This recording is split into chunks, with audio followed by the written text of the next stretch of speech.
What if I told you that in the next 72 hours, 100 million Americans will face weather conditions not seen in a generation? Right now, as you watch this, a catastrophic system is forming that meteorologists are calling unprecedented. And here is what they are not telling you on the evening news. This is not your typical winter storm. At this very moment, 3 separate weather systems are converging over the central United States. The collision point? Right over the heartland. We are talking about a storm so massive it will stretch from Texas all the way to Maine. That is 2,000 miles of simultaneous chaos. But here is the twist that has forecasters genuinely worried. The temperature gradient is the steepest recorded in 40 years. On one side of this storm, it is 55 degrees Fahrenheit. On the other side, negative 15 degrees. That 70-degree difference in just 300 miles creates what meteorologists call a meteorological bomb. And when that bomb goes off, we are looking at snowfall rates of 4 inches per hour in some locations. 4 inches per hour. Let that sink in for a moment. That means in the time it takes you to watch a football game, 2 feet of snow could bury your driveway, your car, your street. Emergency vehicles cannot move in those conditions. Plows cannot keep up. And this is happening across multiple states simultaneously. But wait, before you think this is just another storm warning, let me show you something at the 30-second mark that will change how you see this entire event. The National Weather Service just upgraded this to a once-in-50-year event. They do not use that language lightly. In their 153-year history, they have only issued this designation 12 times. This is number 13. And the timing? It could not be worse. This storm is hitting during a critical infrastructure moment. Natural gas prices have already spiked 40% in the last week. Power grids in 6 states are running at 95% capacity before the storm even arrives. We have already seen rolling blackouts in Oklahoma and Kansas. And the main system has not even made landfall yet. Here is where it gets personal. If you live anywhere from Dallas northward through Chicago and into New England, you need to hear this. The storm's path has shifted 18 miles west in just the last 6 hours. That small shift, it means the difference between 8 inches of snow and 30 inches. It means the difference between a manageable situation and a life-threatening emergency. Transportation officials in 14 states have already announced they will shut down major highways. We are talking about Interstate 70, Interstate 80, Interstate 90. These are the arteries of American commerce. When they close, everything stops. Trucks carrying food stop. Fuel deliveries stop. Medicine shipments stop. And here is a number that should concern everyone. The average American household has food for 3 to 5 days. This storm is forecast to create travel restrictions for 7 to 10 days in the hardest hit areas. Do the math. We are looking at a gap, a serious gap. Now, I know what some of you are thinking. We have been through storms before. We are Americans. We are tough. We can handle this. And you are absolutely right. But this is not just about toughness. This is about preparation. This is about wisdom. As it says in Proverbs 27:12, the prudent see danger and take refuge, but the simple keep going and pay the penalty. There is no shame in preparation. There is wisdom in it. Let me share something that happened in Denver just 48 hours ago. A precursor system moved through. Just a preview of what is coming. 8 inches fell in 4 hours. Sounds manageable, right? But here is what the news did not report. Over 2,000 people were stranded in their cars overnight. Not for minutes. Not for hours. Overnight. Families with children, elderly people. Some did not have blankets. Some did not have water. Some did not have their medications. Emergency services received over 4,000 calls. They could respond to less than half. Not because they did not want to, but because they physically could not reach people. The snow was falling too fast. The roads were too dangerous. Fire trucks got stuck. Ambulances got stuck. Even the snowplows got stuck. And that was just 8 inches. We are now forecasting areas that will receive 40 inches. Some mountain locations, 60 inches. That is 5 feet of snow. Imagine looking out your window and your front door is completely buried. Imagine your ground floor windows are covered. This is not exaggeration. This is mathematics. This is meteorology. This is reality headed our way. But here is something fascinating that most people do not understand about winter storms of this magnitude. The snow itself is only part of the threat, perhaps not even the main threat. The real danger comes from what happens when temperatures plummet behind the storm. Right now, the forecast models show a massive Arctic air mass diving south behind this system. We are talking about wind chill values of -40 to -50 degrees Fahrenheit across the northern plains. At -40 degrees, exposed skin freezes in 10 minutes. At -50, 5 minutes. You cannot work outside in those conditions. You cannot repair power lines. You cannot clear roads effectively. And power lines will come down. Count on it. Ice accumulation ahead of the snow is forecast to be 1/2 to 3/4 of an inch in a band from Missouri through Illinois and into Ohio. 3/4 of an inch of ice weighs approximately 30 pounds per square foot. Power lines are not designed for that load. Trees are not designed for that load. When they fail, and they will fail, it is catastrophic. I want you to picture this. It is 2 o'clock in the morning. The power goes out. Your heat stops. The temperature in your house starts dropping. Outside, it is -20 degrees. Your pipes start to freeze. Then they burst. Now you have water damage and no heat. Your cell phone battery is dying because you cannot charge it. You try to start your car to warm up.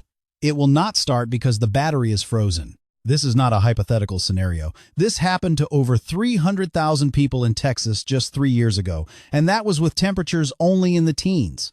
We are talking about temperatures 30 to 40 degrees colder than that event. Now here is the part where I am going to share something that might save your life.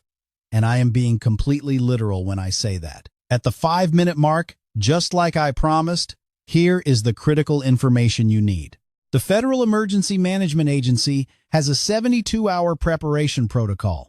But for a storm of this magnitude, you need to think in terms of 7 to 10 days. Here is what that actually means in practical terms. Water. The average person needs 1 gallon per day for drinking and sanitation. A family of 4 needs 40 gallons for 10 days. Not 40 bottles, 40 gallons. That is 320 pounds of water. You cannot carry that from a store in one trip. You need to start now. Food. Non-perishable, high-calorie, no cooking required. Because if the power goes out, your electric stove does not work. Your microwave does not work. Think peanut butter, crackers, canned goods, protein bars, dried fruit. You need 3,000 calories per person per day to maintain body heat in extreme cold. That is double your normal intake. Heat. If your primary heat source is electric or natural gas that requires electricity to run the blower, you need a backup plan. A fireplace is great if you have one and you have firewood. How much firewood? A full cord of wood can heat an average home for about 2 weeks in moderate cold. In extreme cold? 1 week. Do you have a full cord stacked and ready? If you do not have a fireplace, you need alternative plans. Generator? Do you have fuel for it? 5 gallons will run a small generator for about 8 hours. You need 60 gallons for 10 days of intermittent use. Where will you safely store 60 gallons of gasoline? Have you thought about carbon monoxide poisoning? Generators must be outside, at least 20 feet from any window or door. Medications. This is critical. If you or someone in your household takes daily medication, you need a 30-day supply minimum. Call your doctor today. Explain the situation. Most physicians will provide emergency refills for situations like this. Do not wait until the storm hits and then realize you are 3 days from running out of life-saving medication with no way to get to a pharmacy. Communication.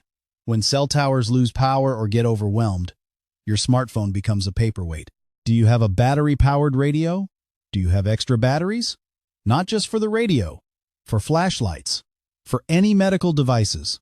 And batteries have a shelf life. When is the last time you checked the batteries in your emergency kit? Your vehicle. Do you have a full tank of gas? In extreme cold, you should never let your tank drop below half full. Water condenses in a partially empty tank and can freeze in your fuel lines. Do you have a winter survival kit in your car? Blankets, water, snacks, a flashlight, jumper cables, a small shovel, sand or kitty litter for traction? I know this sounds overwhelming. I know it sounds like a lot. But consider this. Every single item I just mentioned is something you will use anyway. Food, water, medications, Batteries. These are not wasted purchases. They are investments in your family's safety and security. And here is something beautiful about preparation. It does not just protect you. It positions you to help others. When you are prepared, when your family is safe, when your needs are met, you can look beyond your own four walls. You can check on your elderly neighbor. You can share supplies with someone who did not prepare. You can be the hands and feet of God in your community during a crisis. Matthew 25:40 tells us, "Truly, I tell you, whatever you did for one of the least of these brothers and sisters of mine, you did for me." A winter storm is exactly the kind of moment where we can live out that calling. But you cannot help others if you are in crisis yourself. That is why preparation is not selfish. It is strategic. It is wisdom. Now let me address something I am seeing in the forecast that has me particularly concerned. The storm's timing creates a secondary danger that most people are not considering. This system arrives on a Thursday. The heaviest snow falls Thursday night through Saturday morning. That means by Sunday, people will start getting cabin fever. They will want to get out. They will think the worst is over. But Sunday is when the extreme cold arrives. Sunday is when wind chills hit -40 to -50. Sunday is when pipes burst in homes that lost heat. Sunday is when people try to drive on roads that are still impassable and end up stranded in life-threatening cold. There is a psychological aspect to disasters that emergency managers understand, but the public often does not. The most dangerous time in any disaster is not during the event itself. It is in the 24 to 48 hours after, when people let their guard down, when they think they made it through, when they underestimate the continuing dangers. I need you to hear this clearly.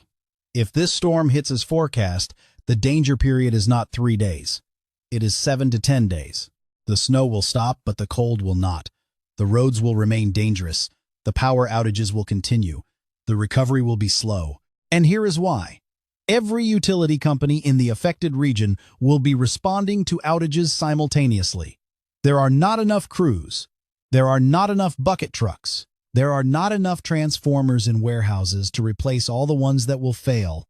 We saw this in the Texas freeze. We saw it after Hurricane Katrina. When infrastructure fails at scale, recovery takes time, sometimes weeks. So what does this mean for you practically? It means if you have the ability to relocate before the storm hits, seriously consider it. Do you have family in unaffected areas? Friends in the South or on the West Coast? This is not running away. This is prudent decision-making. There is zero shame in avoiding danger when you can. If relocation is not an option, then fortify your position. But do it now. Today. Not tomorrow. Not Thursday morning when the snow starts falling. Here is a harsh reality. By Wednesday evening, stores will be stripped bare. Bread, milk, eggs, bottled water, batteries, flashlights, they will all be gone. I have seen it in every major storm for 20 years. People wait until the last minute. Then they panic. Then they find empty shelves. You watching this right now? You have an advantage. You have time. You have information. You can act before the rush. But here is the question. Will you? Human nature is fascinating. We hear warnings all the time. Most do not come to pass as severely as predicted. So we start to discount warnings. We start to think, oh, they are just being dramatic. It will not be that bad. It never is. Except when it is. Ask the people who ignored evacuation orders before Hurricane Katrina. Ask the people who stayed in their homes during the campfire in California.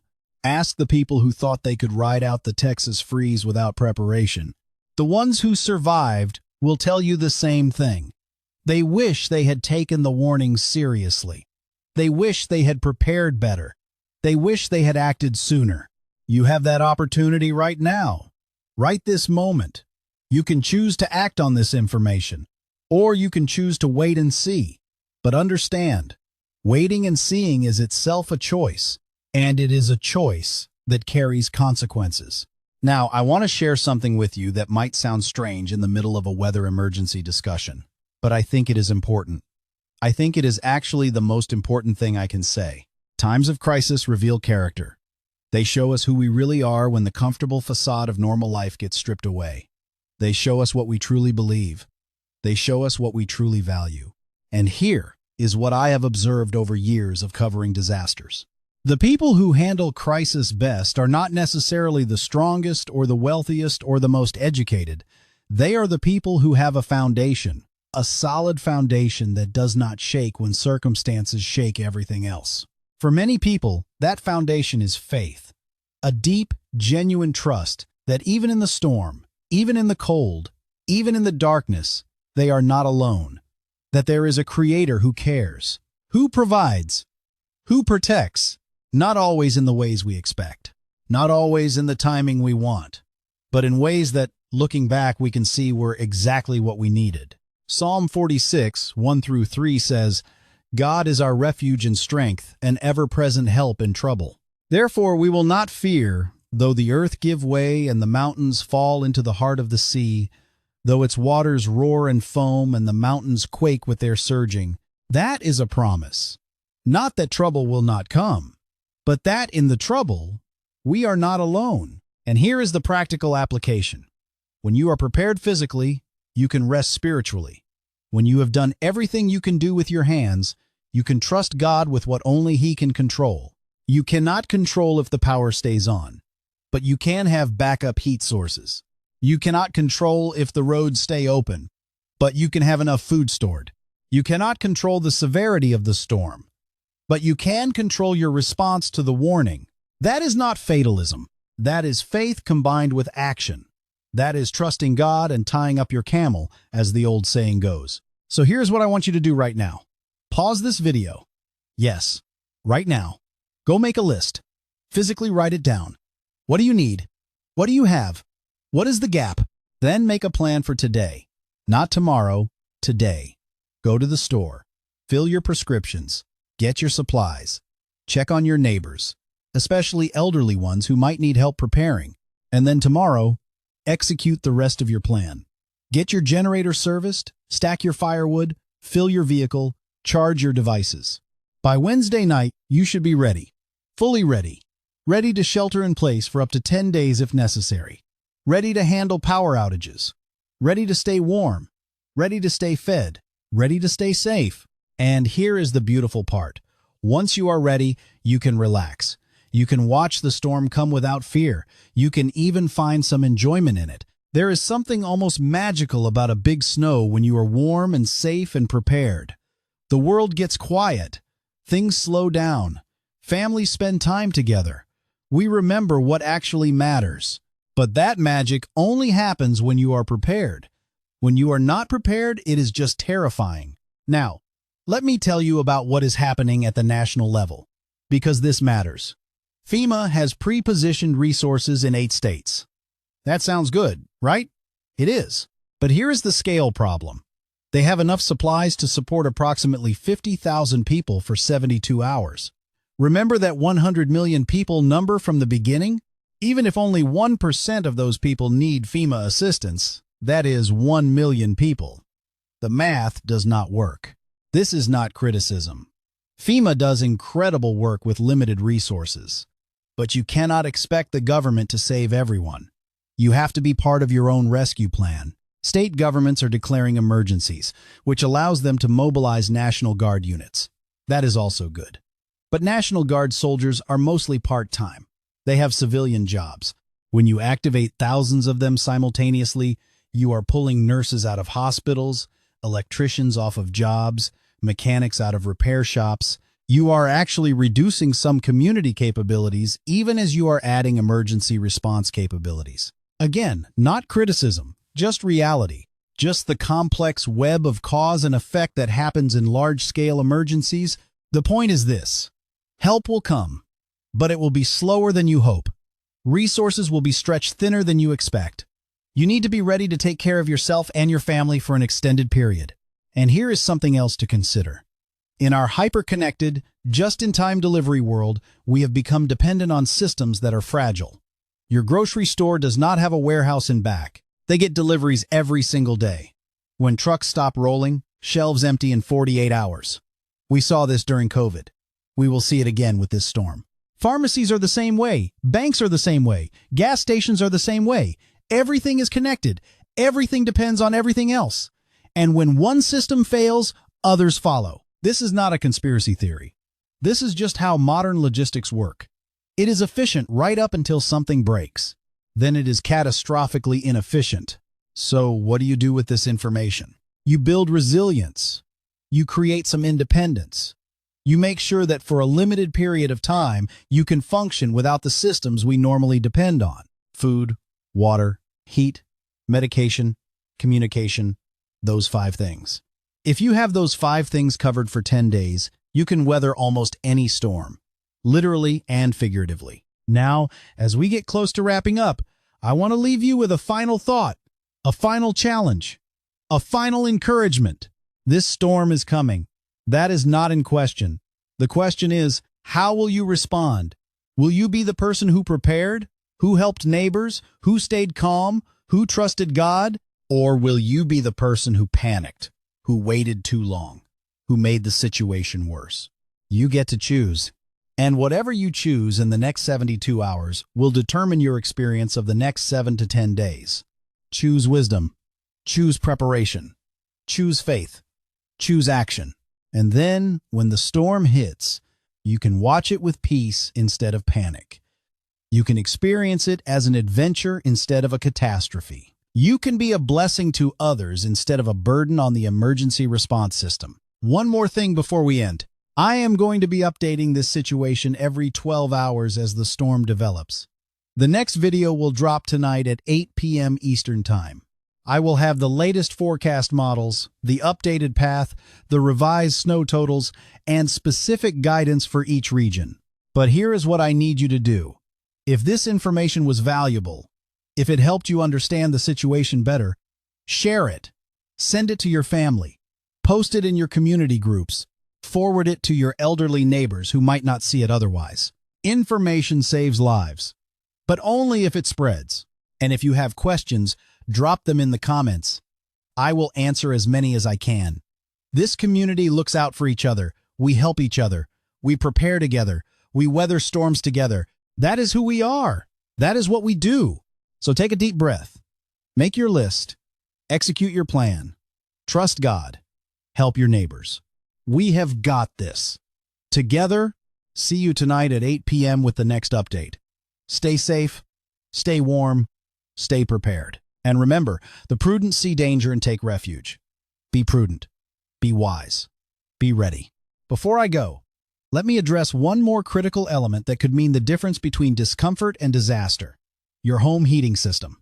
Most modern furnaces require electricity to operate, even if they run on natural gas or propane. The blower motor needs power. The ignition system needs power. The thermostat needs power. When electricity goes out, even a gas furnace becomes useless. Here is what that means in practical terms. Your house loses approximately 1 degree Fahrenheit per hour when the heat is off, assuming moderate insulation and outdoor temperatures around 32 degrees. But when outdoor temperatures drop to -20, that heat loss accelerates dramatically. You could lose 3 to 5 degrees per hour. A house that starts at 70 degrees will drop to freezing in less than 12 hours in extreme cold. And once your house reaches 32 degrees inside, your pipes start freezing. First, the pipes in exterior walls, then pipes in unheated spaces like basements and crawl spaces. A frozen pipe is inconvenient. A burst pipe is catastrophic. A 1/4-inch crack in a water pipe releases over 250 gallons per hour. In a day, that is 6,000 gallons flooding your home. The damage from one burst pipe can easily exceed $20,000.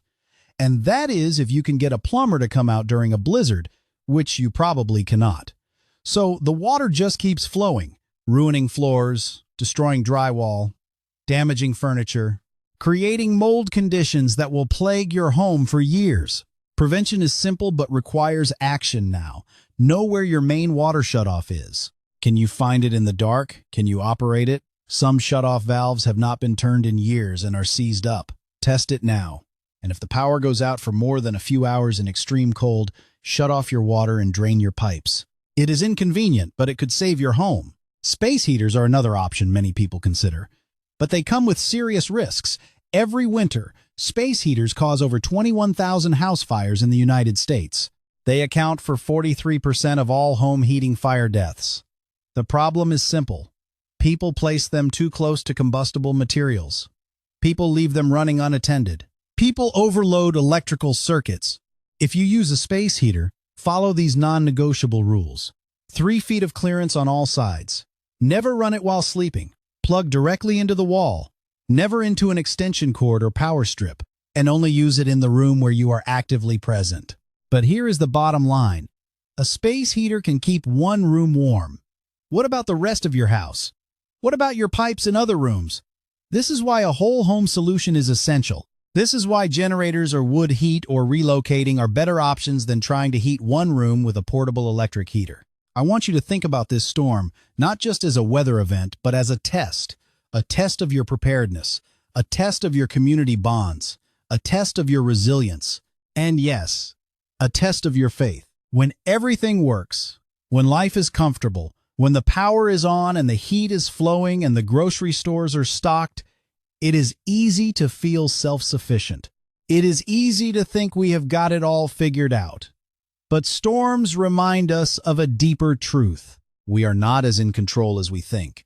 We are more vulnerable than we like to admit, and we are more dependent on each other and on God than our pride wants to acknowledge. That is not a weakness. That is reality.